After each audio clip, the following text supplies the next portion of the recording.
hoje o tema é gestão de obras, o elo entre o sonho e o desastre.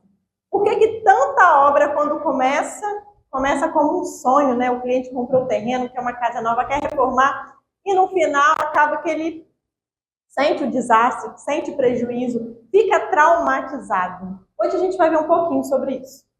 E aí gostaria de começar trazendo aqui uma reflexão para vocês. A sua expectativa do que será entregue muitas vezes não está alinhada com o que a empresa ou o profissional entrega. Às vezes você quer que dê tudo certo na sua obra, você quer que o orçamento não extrapole, que o prazo se mantenha dentro do cronograma, que a qualidade seja a melhor possível, mas o que você faz?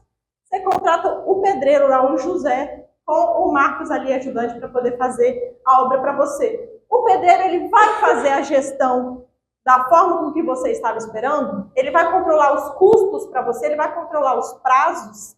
Então, às vezes, a gente quer muitas coisas numa obra, mas a gente não contrata a pessoa que poderia fazer. A gente contrata o pedreiro sabendo que ele não vai entregar isso.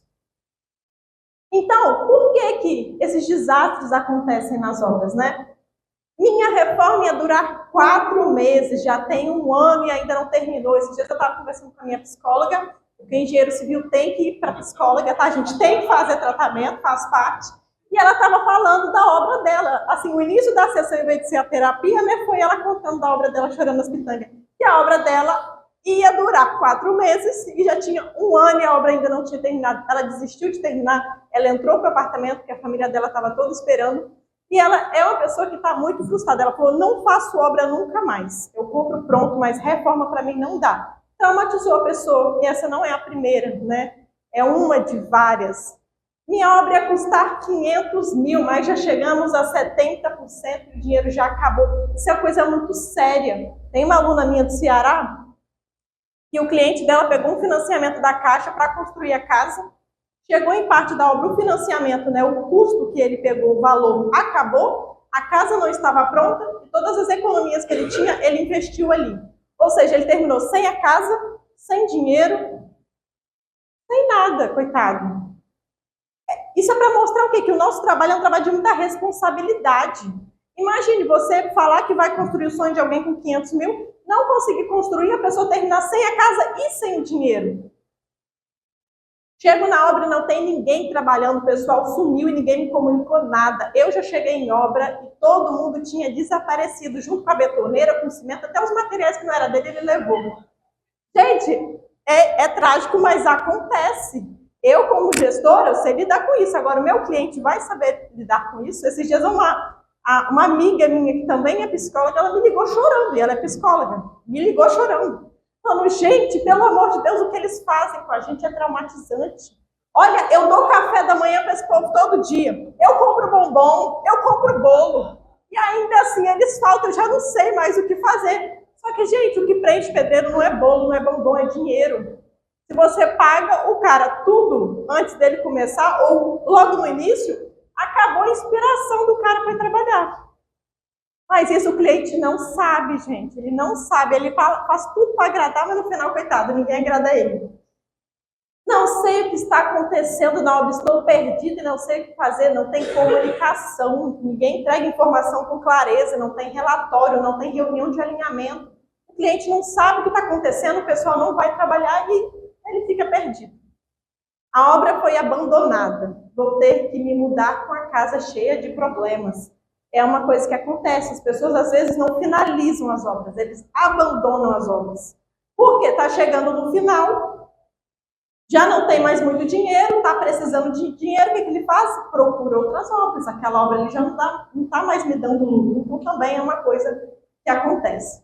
Então, obra sem gestão é igual empresa sem controle financeiro. Pode até funcionar por um tempo, mas depois, né, em algum momento, vai desmoronar. Então, trazendo aqui agora algumas soluções para os 3 principais desafios que nós temos na obra. Orçamento da mão de obra não bate com o executado. Você começou a fazer a obra assim.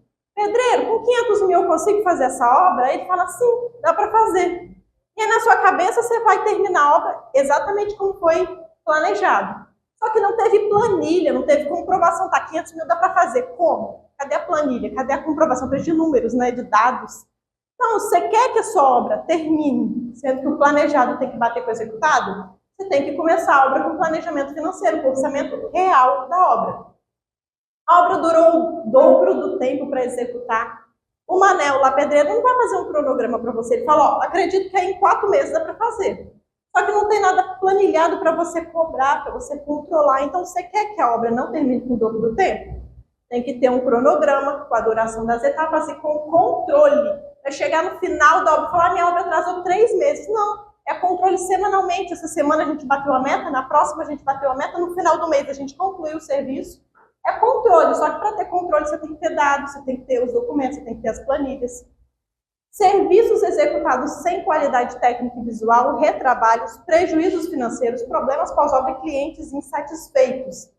Tem que ter controle, gente. Equipe de obra tem que se sentir vigiada. Se você larga as pessoas na obra e você não tem conhecimento para direcionar, eles vão fazer o que querem. Então, eu estou falando da minha área, mas eu acho que isso funciona para todas, né? Você deixa o funcionário sozinho a semana inteira na obra e volta daqui a um mês, ele vai ter feito o que ele quis ali. Então não é assim que funciona. A gente precisa de acompanhamento técnico rigoroso se a gente quiser uma obra de qualidade. Então, quando você conta com uma empresa que prioriza as suas necessidades, você recebe previsibilidade financeira, porque você fez um orçamento no início da obra, um orçamento real do quanto vai custar. Você recebe ali um planejamento de prazos, com o cronograma da obra, para você saber quando a obra vai terminar.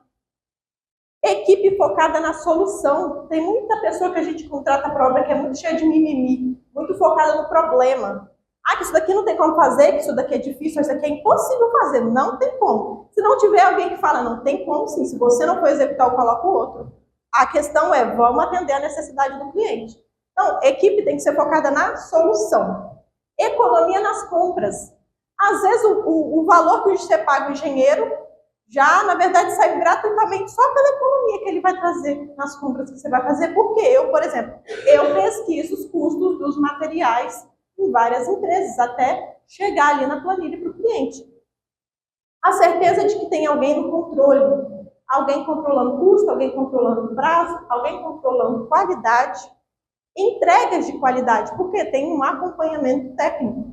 E clareza e segurança. O cliente não vai ficar perdido. Ele recebe relatórios semanalmente com as informações da obra até aquele momento. Então, uma gestão eficaz desde a execução dos projetos até a entrega final da sua obra. Essa é a proposta da minha empresa, da GC Engenharia. Eu vivo a engenharia e eu aplico a engenharia como um cuidado dos meus clientes. Por quê? Eu não vejo só uma obra, eu não vejo só uma construção de parede, só o cimento. Eu vejo um cliente que ele pode viajar tranquilo, pode dormir tranquilo, porque tem alguém capacitado cuidando da obra dele. Então, para mim, esse é o verdadeiro sucesso de uma construção. Parceiros, bons parceiros, né? Corretores e investidores, porque eles vendem terrenos e vendem imóveis.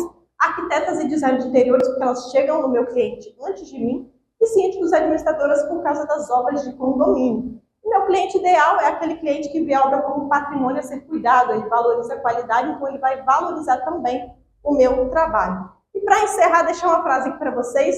Loucura é querer resultados diferentes fazendo tudo exatamente igual.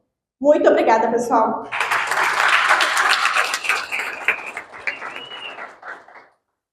Ai, gente, essa é a pergunta mais fácil do mundo. Beni, para mim, assim, foi uma bênção na minha vida.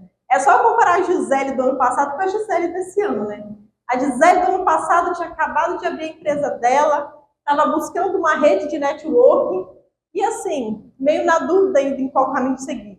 A Gisele desse ano já tem uma rede de contato, já tem um apoio de várias pessoas, já criou novos amigos, pessoas que têm propósitos alinhados com ela de crescer, de expandir. Eu consegui até um sócio, gente. Não na minha empresa, não. A gente abriu uma empresa em sociedade, fiz amizade com o nosso presidente anterior, Juliano, que não está aqui hoje. A gente abriu uma empresa juntos. Enfim, estou como presidente do grupo, eu tenho muito amor, assim, sou apaixonada pelo BN, gente. Para mim falar do BN é muito fácil. Então, o BN, para mim, é uma escola, eu tenho aprendido muito, sou grata a todos vocês por participarem da minha jornada.